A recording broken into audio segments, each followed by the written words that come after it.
శ్రీమాత్రే నమః. శ్రీ గురుభ్యో నమః. ఖగోళ శాస్త్రంలో, జ్యోతిష శాస్త్రంలో చాలా చాలా మార్పులు జరుగుతూ ఉంటాయి. ప్రతి నిత్యము, ప్రతి నిమిషము ఇలాగ మనకి గ్రహాలు కలుసుకోవడము, 2 గ్రహాలు కలవడము, 3, 4 గ్రహాలు కలగడము, ఇలాగ కలయికలో రకరకాల ప్రయోజనాలు ఇవ్వడము. అది మనుషులకు, నేచర్‌కి, మన దేశానికి ఇట్లాగా రకరకాల గ్రహాల సంయోగంలో జరుగుతుంటాయి. అయితే ఇప్పుడు మనం ప్రస్తావించుకునేది ద మోస్ట్ పవర్ఫుల్ గ్రహాలు 2. అంటే అన్నీ పవర్ఫుల్లే. అందులో 2 విరుద్ధ గ్రహాలు రవి, శని. వీళ్ళిద్దరూ పేరుకు తండ్రి కొడుకులే అయినప్పటికీ కూడా 2 విభిన్నమైన గ్రహాలన్నమాట. అంటే ఒకళ్ళేమో కర్మప్రదాత. మనం ఏ కర్మ చేస్తామో ఆ కర్మకి తక్షణమే అప్పటికప్పుడు రిజల్ట్ ఇచ్చేసేది ఒకరైతే, ఒకరు ఆరోగ్యం మీద, అధికారం మీద, ఇలాంటి వాటి మీద ఫలితాలను ఇచ్చే గ్రహం అన్నమాట.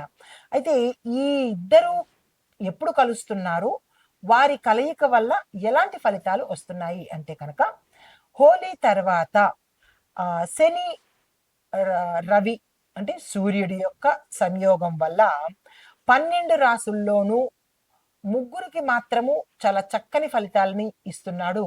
మిగతా ఆ రాసులకు కొంచెం మిశ్రమ ఫలితాలతో ఇవ్వబోతున్నాడు అనమాట. అయితే వైదిక జ్యోతిష శాస్త్రం ప్రకారము 2 గ్రహాలు ఒకే చోట కలుసుకోవడము, వాటి సంయోగము ఒక్కొక్కసారి శత్రుగ్రహాలైన, ఇప్పుడు మనం ఇందాక అనుకున్నట్టుగా సూర్యుడు, శనేశ్వరుడు ఇప్పుడు కుంభరాశిలో సంయోగం ఏర్పాటు చేస్తున్నాడు. హోళీ రోజున, అంటే హోళీ అనగా మనకి 2025 మార్చి 14 నుంచి, అంటే దగ్గరలో ఉందన్నమాట. ఈ సమయంలో కుంభరాశిని వదిలేసి, అంటే ఇప్పటి వరకు కుంభరాశిలో ఉన్నాడు మార్చి 13 వరకు.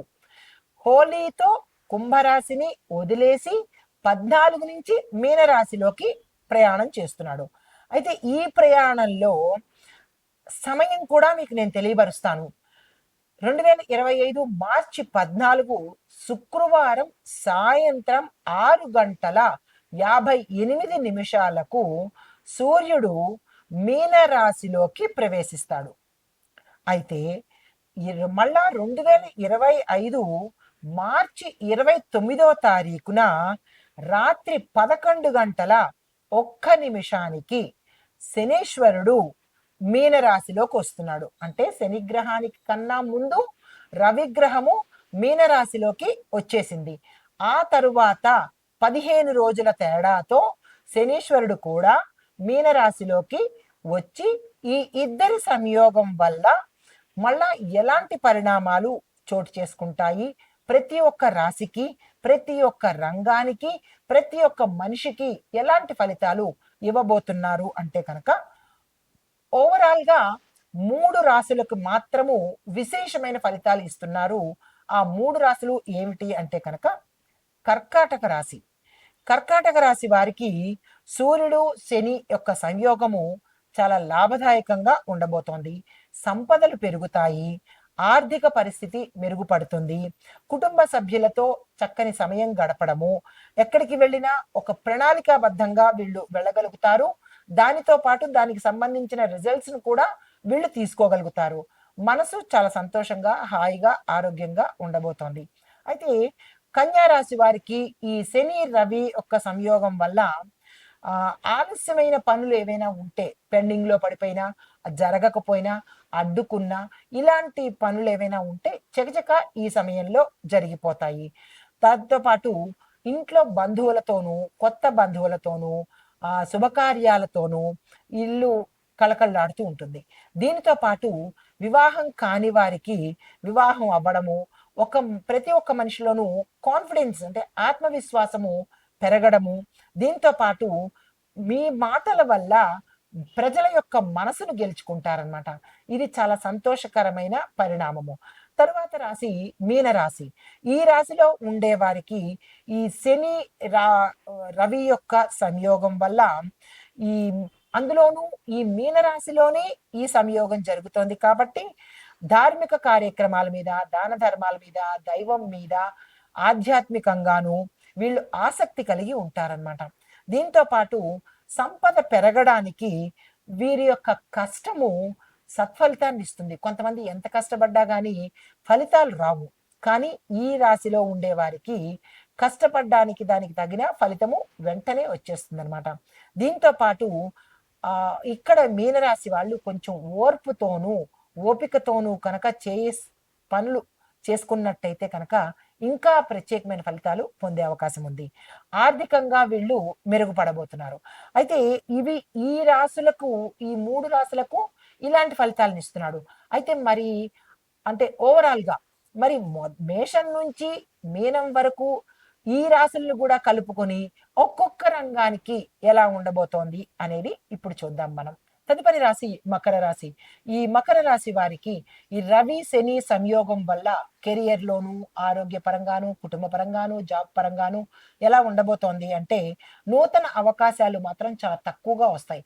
ఆపర్చునిటీస్ తక్కువ ఉంటాయి, కష్టం ఎక్కువగా ఉంటుంది.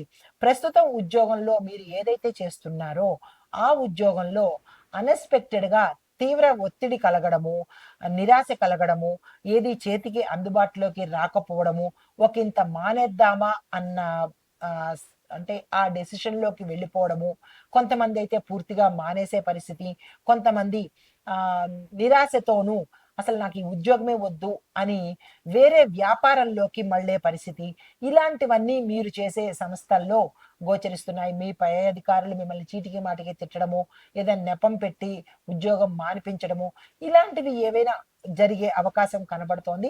జాగ్రత్తలు తీసుకోండి. మీ మనసు ఏది చెబితే అది తక్షణమే చేసేయండి.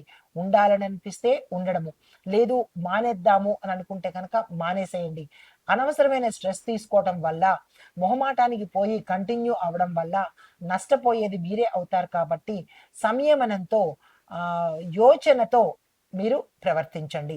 అయితే వ్యాపార పరంగా చూసుకున్నట్టయితే పెట్టుబడులకు అస్సలు సమయం కాదు, విస్తరణకు సమయం కాదు, ఎక్స్పాన్షన్కి సమయం కాదు, ఒప్పందాలకు లావాదేవీలకు సమయం కాదు. కాబట్టి ఏ ప్రయత్నాలు వ్యాపార, వాణిజ్య, వర్తక, వ్యవసాయ, పారిశ్రామిక రంగంలో ఉన్న వాళ్ళకి అందరికీ కూడా ఇవే ఫలితాలు వర్తిస్తాయి. కాబట్టి చాలా జాగ్రత్తగా సంయమనంతో మీరు ఏ పనైనా చేసుకుంటేనే ముందుకు వెళ్ళగలిగిన పరిస్థితి. లేదు అంటే కనుక నిరాశ చెంది కొంతమంది మూసివేసుకునే పరిస్థితి, కొంతమంది షట్ డౌన్ చేసే పరిస్థితి, ఇలాంటివన్నీ కనబడుతున్నాయి.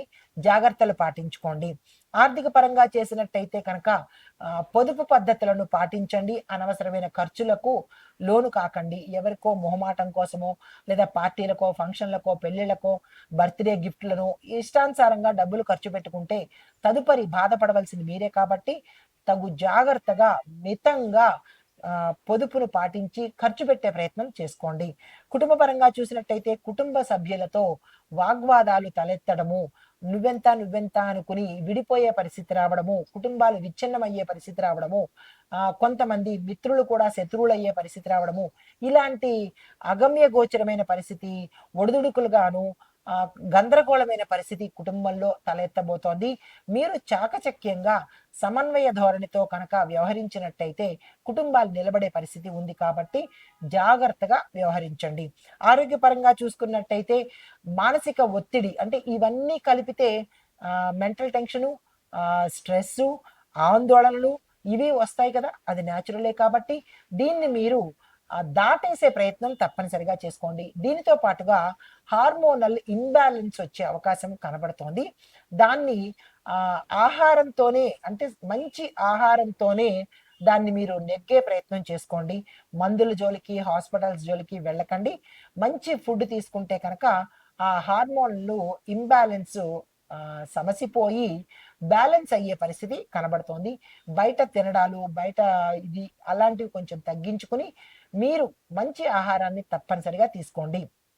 అయితే మీకు చెప్పదగిన పరిహారాలు, శనిగ్రహ దోష నివారణ కోసము శని చాలీసా అని ఉంటుంది. దాన్ని తప్పనిసరిగా పఠించండి. నోటికి వస్తే కనుక నిరంతరము చదువుకునే ప్రయత్నం చేయండి. దానితో పాటుగా ఓం శం శనేశ్వరాయ నమః అనే ఈ మంత్రాన్ని తప్పనిసరిగా 1008 సార్లు అనుకునే ప్రయత్నం చేయండి. దీంతో పాటు ఆదివారం నాడు నవగ్రహ ఆలయంలో శనేశ్వరుడికి సూర్యుడికి కూడా పూజలు జపాలు హోమాలు చేయించుకునే స్తోమత ఉన్న వాళ్ళు చేయించుకోండి. లేదు మాకు అంత స్తోమత లేదు అనుకున్న వాళ్ళు పూజలు మాత్రం మీ పేరు మీద చేయించుకున్నట్టయితే కొంత ఉపశమనం కలిగి సానుకూలమైన ఫలితాలు పొందే అవకాశం కనబడుతోంది. నమస్తే. అయితే ఇక్కడ ప్రతి రాశి వాళ్ళకి కొన్ని ముఖ్యమైన సూచనలు చెప్తున్నాను. నివారణ కూడా అంటే రెమెడీసు ప్లస్ సూచనలు చెప్తున్నాను. శనివారం నాడు తులసిని దానం చేయండి. నెంబర్ 2, సూర్యుడికి ప్రతిరోజు జలాభిషేకము తప్పనిసరిగా చేసుకోండి. నెంబర్ 3, శనిగ్రహ దోష నివారణ కోసము హనుమాన్ చాలీసా తప్పనిసరిగా పఠించుకోవాల్సిందే. శనీశ్వరుడికి రెమెడీ ఒక్క హనుమంతుడు శివుడు తప్ప మరి ఏ దేవుడు చెయ్యలేడు. కాబట్టి వీరిద్దరికీ చెప్పినట్టుగా పరిహారాలు చేసుకోండి. తరువాతది కనీసం నెలకొకసారైనా పితృతర్పణాలు ఇవ్వండి. అంటే మనకి మహాలయ పక్షాల్లో ఇచ్చుకున్నాము, ప్రతి సంవత్సరము తద్దినాలు పెడుతున్నాము, అలా కాకుండా ప్రతి అమావాస్యకో లేదా పౌర్ణమికో లేదా తిథికో మీరు తప్పనిసరిగా పితృలకు అంటే పితృతర్పణాలు ఇచ్చినట్టయితే మీ జాతకంలో పితృదోష సంబంధిత సమస్యలు పోయే అవకాశం కనబడుతుంది. దీనితో పాటుగా శివార్చన రుద్రాభిషేకము తప్పనిసరిగా చేయించుకుంటే చెడు కర్మల నుంచి నివారణ చెందే అవకాశము కనబడుతోంది. దీనితో పాటు సూర్యుడికి శనేశ్వరుడికి అంటే ఆదివారము శనివారము తప్పనిసరిగా ఆలయ దర్శనము ఇది మీ యొక్క దినచర్యలో భాగంగా పెట్టుకుని అక్కడ దాన ధర్మాలు చేసుకోవడం కానీ లేదా పూజలు చేయించుకోవడం కానీ చేసినట్టయితే మన చెడు కర్మల నుంచి విపరీతమైన బాధల నుంచి ఒకంత సానుకూలమైన ఫలితాలు పొందే అవకాశం కనబడుతోంది. ఈ పరిహారాలు ప్రతి రాశి వాళ్ళు అంటే నేను ఇండివిజువల్గా చెప్పే పరిహారాలతో పాటుగా ఈ పరిహారాలను కూడా తప్పనిసరిగా చేసినట్టయితే ఈ సంయోగ కాలంలో ఉపశమనం కలిగే అవకాశము, ఆ 2 గ్రహాల యొక్క అనుగ్రహం కలిగే అవకాశము గోచరిస్తోంది. తప్పనిసరిగా పాటించండి. నమస్తే.